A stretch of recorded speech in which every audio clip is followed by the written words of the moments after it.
তার জবাব দেওয়ার জন্য ছাত্রলীগ। ওবায়দুল কাদের বাংলাদেশেই গত 3 মাস ছিলেন।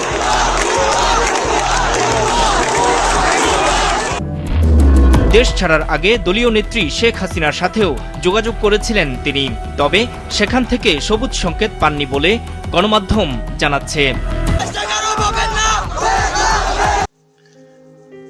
অবশেষে ওবায়দুল কাদেরের খোঁজ পাওয়া গেল। তিনি বিমানে নয়, উড়োজাহাজে নয়, কোথাও নয়, তিনি সড়ক পথেই পৌঁছে গেলেন কলকাতায়। কিভাবে পৌঁছে গেলেন?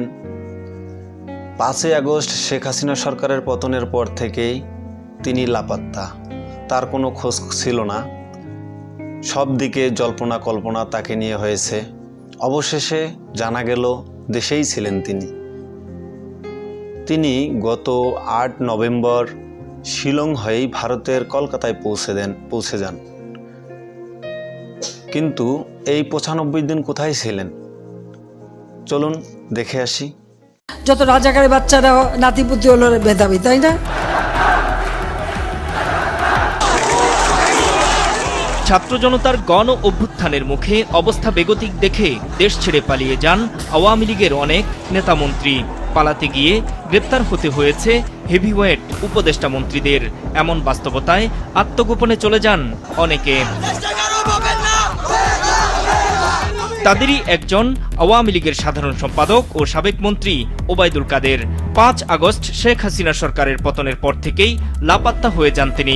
আন্তর্জাতিক অপরাধ ট্রাইব্যুনাল তার বিরুদ্ধে জারি করে গ্রেপ্তারি পরোয়ানা।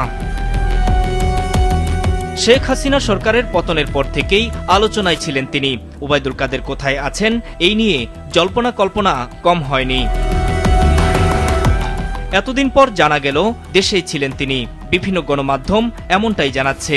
গণমাধ্যমের খবর অনুযায়ী 8 নভেম্বর শিলং হয়ে ভারতের কলকাতায় পৌঁছান ওবায়দুল কাদের। কিন্তু হাসিনা সরকারের পতনের পর 95 দিন তিনি কোথায় ছিলেন এই প্রশ্নের উত্তর এখনো অজানা। সরকার বিরোধী আন্দোলনে পরিণত করতে হচ্ছে। তবে তিনি এক বিশেষ স্থানে আদর যত্নে ছিলেন বলেও দাবি করা হয়েছে। দেশ থেকে পালানোর ক্ষেত্রে তিনি সড়ক পথ ব্যবহার করেছেন। বিশেষ ব্যবস্থায় ভারতের মেঘালয়ের রাজধানী শিলং এবং পরে সেখান থেকে যান কলকাতায়। নিরাপদে দেশ থেকে চলে যাওয়ার পথ বের করতে ভারতের সঙ্গে তার পক্ষ হয়ে অন্য কেউ যোগাযোগ করেছে। সবুজ সংকেত পাওয়ার পরই তিনি দেশ ছাড়েন বলে উল্লেখ করা হয় প্রতিবেদনে।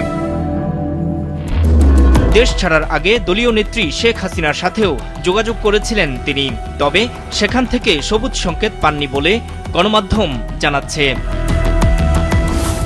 এদিকে ওবায়দুল কাদের কিভাবে দেশ ছেড়ে পালালেন তা জানতে চেয়েছে ট্রাইব্যুনাল। এ বিষয়ে পুলিশের মহাপরিদর্শককে 15 দিনের মধ্যে ব্যাখ্যা দিতে বলা হয়েছে।